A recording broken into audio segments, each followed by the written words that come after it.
Make weekly plan on MyFitnessPal app. Firstly, open the app. Before this, just make sure watch the complete video and follow each step carefully to avoid forgetting anything and making mistakes. You can see here dashboard, and inside of dashboard there is diary. Click on it. You can see here at the top there is today, tomorrow, Wednesday, and you have to add your weekly plan here, like on 15th of November, that is Wednesday, you have to add food and complete your diary from here. And on the next day, in this way, you have to add your weekly plan on MyFitnessPal app. Thank you so much.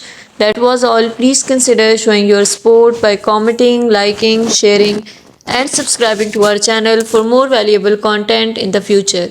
Your engagement is highly appreciated. I wish you very good luck. Thanks.